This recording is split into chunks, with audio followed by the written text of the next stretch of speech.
Hello दोस्तों, नमस्कार। श्रीज Arvind academy पाठशाला में आप सभी का हार्दिक स्वागत और अभिनंदन करता हूं।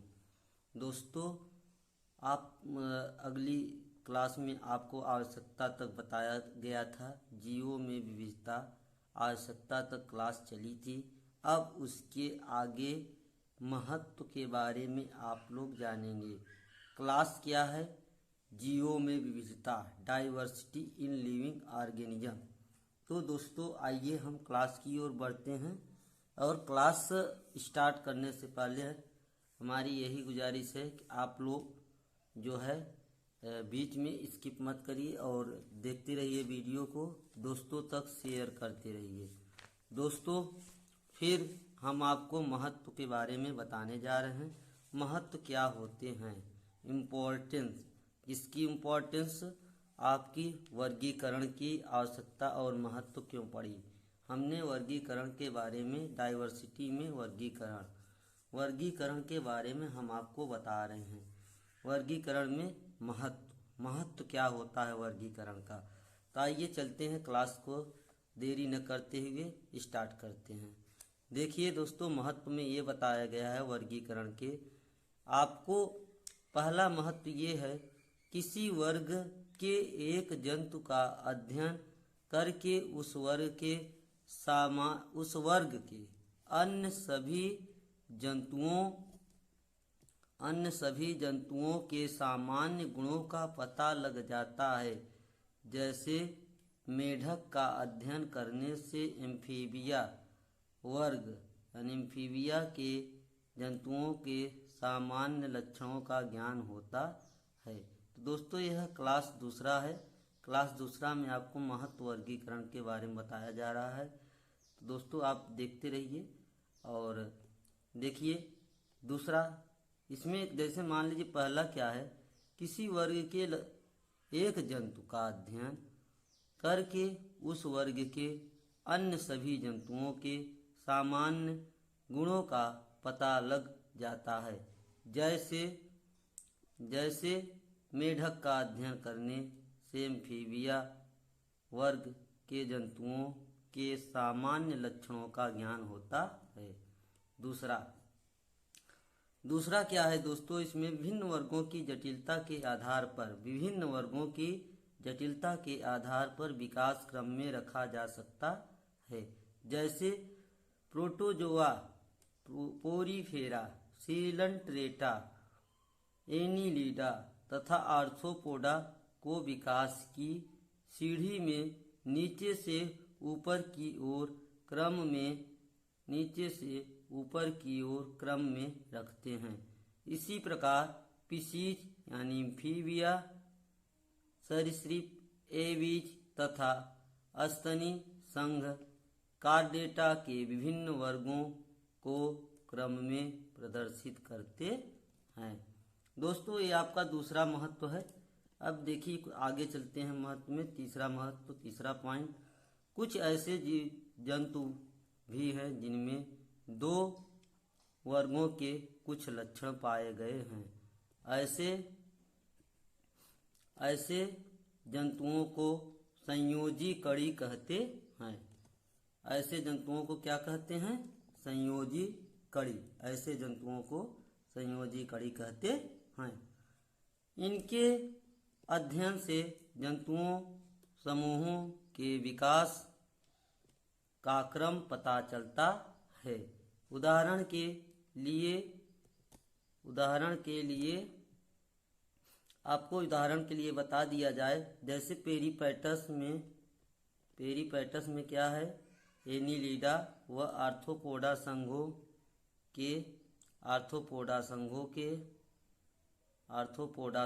के तथा आर्कियोप्टेरिस के जीवाश्म में सरीसृप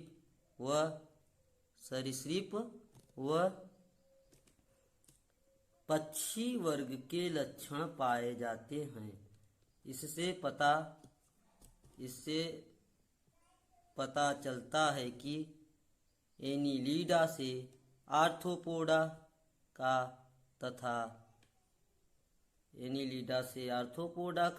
तथा सरीसृप वर्ग से पक्षियों यानी एविज के विकास हुआ। दोस्तों ये रहा आपका पॉइंट। अगला तीसरा पॉइंट है, ये आपका ये पॉइंट है। आप महत्व के बारे में आप जान रहे हैं, वर्गीकरण के महत्व क्या होते हैं। दोस्तों आप देखते रहिए और आपको ऐसे ही क्लास जो है मिलती रहेगी। ये देखिए दोस्तों, आपको जो लक्षण हैं, लक्षण के बारे में बताया गया है।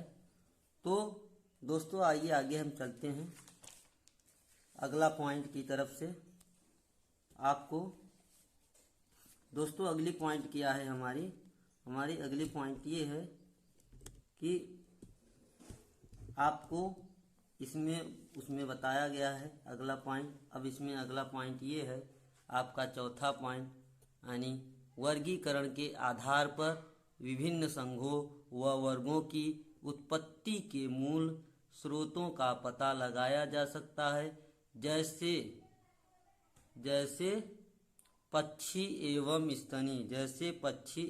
स्तनी वर्गों का विकास सरीसृप वर्ग से हुआ है तथा आर्थ्रोपोडा संघ का विकास एनिलिडा से और चपटे कृमि संघ का विकास प्लेटीहेल्मिन्थेस यानी सिलेंट्रेटा संघ के प्राणियों से हुआ है।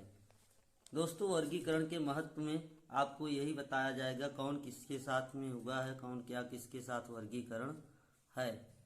दोस्तों अब अगली पॉइंट देखिए। दोस्तों अगला पॉइंट हमारा ये कहता है, पांचवा पॉइंट है। आइए हम इस पे थोड़ा आपको बताते हैं। देखिए इसमें प्राणियों के वर्गीकरण से यह भी पता चलता है कि सबसे पहले सरल रचना वाले एक कोशिक प्राणियों का विकास हुआ। सबसे पहले किसका विकास हुआ? एक कोशिकी। उनसे ही जटिल रचना वाले एक कोशिक प्राणी विकसित हुए। बहुकोशिकीय जीव एक कोशिकीय पूर्वजों से विकसित हुए। जलीय जीवों का उद्भव पहले हुआ और उनसे बाद में जल, स्थलचर तथा उनसे स्थलीय प्राणियों का विकास हुआ। दोस्तों आपका अगला पांचवा पॉइंट यही हुआ कि जो जिससे जल है तो स्थलचर, ऐसे ही प्राणियों का विकास वर्गीकरण होता रहा। दोस्तों ये देखिए, जैसे जलीय प्राणी, फिर जल स्थल चर प्राणी, फिर स्थल प्राणी। दोस्तों अब अगली पॉइंट आपका टोटल 6 पॉइंट है। दोस्तों ये मैंने अपने हाथों से नोट्स तैयार किया हुआ है और आप नोट्स को जरूर देखिए और पढ़ते रहिए। आपको ऐसे ही सीरीज बाय सीरीज आपको क्लासें मिलती रहेंगी। दोस्तों देखिए 6 पॉइंट क्या कहता है, किसी एक प्रकार के वातावरण में रहने वाले विभिन्न समुदायों के प्राणियों में आकारिक समानता पाई जाती है तथा अलग पर्यावरण में रहने वाले एक ही समुदाय के प्राणी एक दूसरे से अलग नजर आते हैं। दोस्तों ये रहा आपके महत्व में आपको ये पूरा टोटली आपको मैंने बता दिया और आप इसको अपनी कॉपी में नोट डाउन कर लीजिए। और यह नोट्स हमने अपने ही हाथों से तैयार किया है। दोस्तों अब देखिए वर्गीकरण के वर्ग अथवा स्तर। अब इसके कुछ स्तर होते हैं।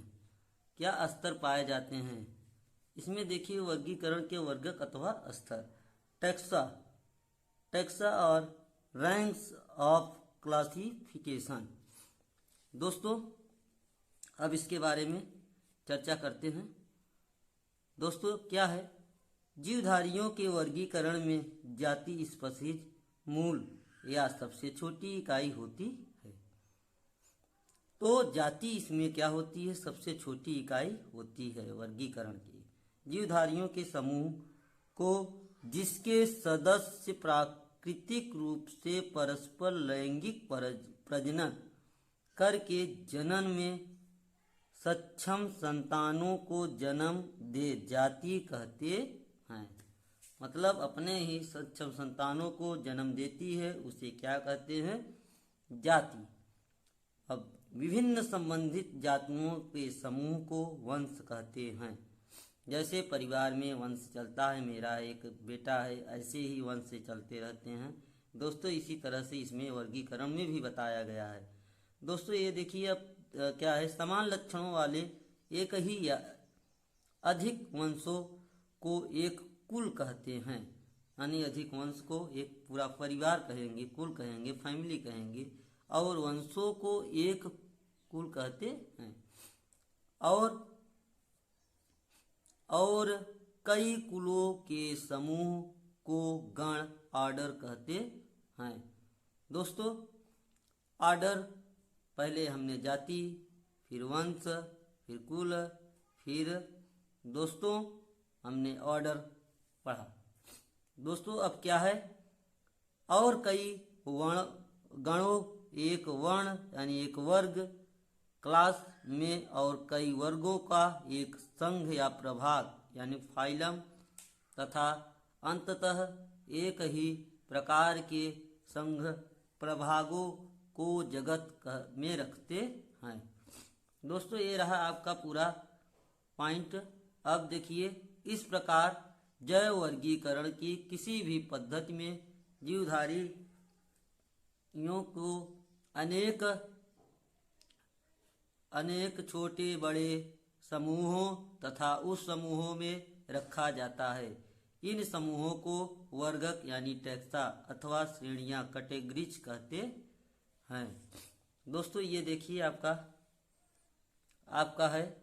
इस प्रकार जैव वर्गीकरण की किसी भी पद्धति में जीवधारियों को अनेक छोटे बड़े समूहों तथा उस समूहों में रखा जाता है। इन समूहों को वर्गक यानी टैक्सा अथवा श्रेणियां कैटेगरीज कहा जाता है दोस्तों। तथा प्रत्येक समूहों को टैक्सॉन कहते हैं। प्रत्येक समूह क्या कहते हैं? टैक्सॉन कहते हैं। वर्गीकरण की किसी भी पद्धति में या वर्गक अपने पदों के अनुक्रम हेरेकी में श्रेणीबद्ध तरीके से व्यवस्थित किए जाते हैं दोस्तों। ये रही। अगर आपको क्लास अच्छा लगता रहे क्लास को लाइक और शेयर सब्सक्राइब जरूर करिए। और दोस्तों ये देखिए, जैसे हमने आपको पूरा बताया कि क्या होते हैं। पहले जगत होता है, फिर संघ अथवा प्रभाग होता है, फिर वर्ग, गण, कुल, वंश, जात। दोस्तों ये आपका एक पूरा वर्ग है, कैसे हमने बनाया है अपने हाथों से। दोस्तों देखिए, निम्नलिखित सारणी में बिल्ली के वर्गीकरण को उदाहरण के रूप में प्रस्तुत करके इन इकाइयों के पारस्परिक संबंध को समझा जा सकता है।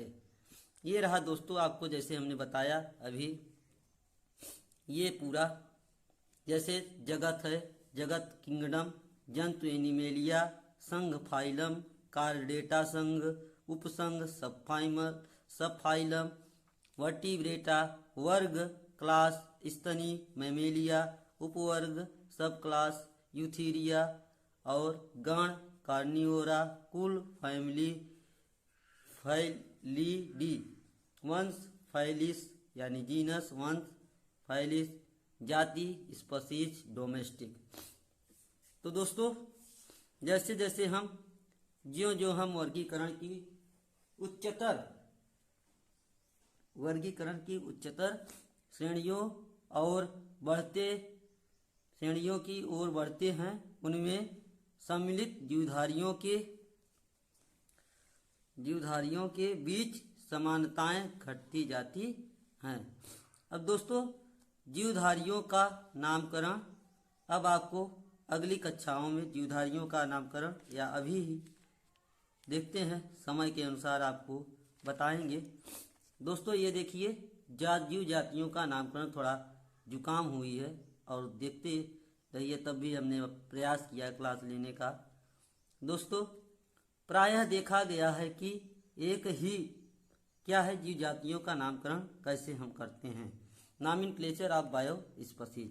प्रायः देखा गया है कि एक ही प्रजाति के जीव अलग अलग देशों में अथवा एक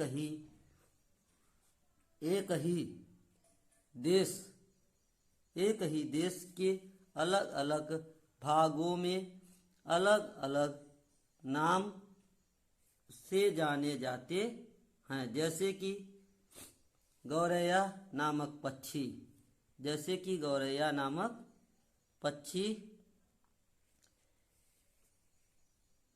पक्षी उत्तर भारत में गौरैया, आंध्र प्रदेश में पिच्चुक, इंग्लैंड में हाउस स्पैरो, हॉलैंड में मुश्च तथा जापान में सुजून के नाम से जाना जाता है। देखिए एक ही गौरैया पक्षी जो है हर अलग अलग देशों में अलग अलग नाम से जाना जाता है। सुजून का जापान में गौरैया को नाम से जानते हैं, मुश्च हॉलैंड में। ये दोस्तों इम्पॉर्टेंट है, पूछा जाता है। इसको आप इसकी बीच में कतई मत करिए, आप देखते रहिए। और दोस्तों इस असुविधा को दूर करने के लिए कैरोलस लीनियस नामक वैज्ञानिक ने जीवों को वैज्ञानिक नाम देने की क्या किया, आवश्यकता का अनुभव किया और द्विनामकरण पद्धति बायोनॉमियल नॉमेनक्लेचर मेथड की खोज की। किसने की? Carolus Linnaeus. अब देखो दोस्तों नॉमेनक्लेचर क्या है। नए खोजे गए जीवों को द्विनामकरण पद्धति द्वारा वैज्ञानिक नाम देने को नामकरण कहते हैं। दोस्तों अगर क्लास अच्छी लगे तो क्लास को लाइक शेयर सब्सक्राइब करिए और सीरीज अरविंद एकेडमी पाठशाला को ऐसे ही प्यार और सपोर्ट देते रहिए। धन्यवाद। जय हिंद, वंदे मातरम।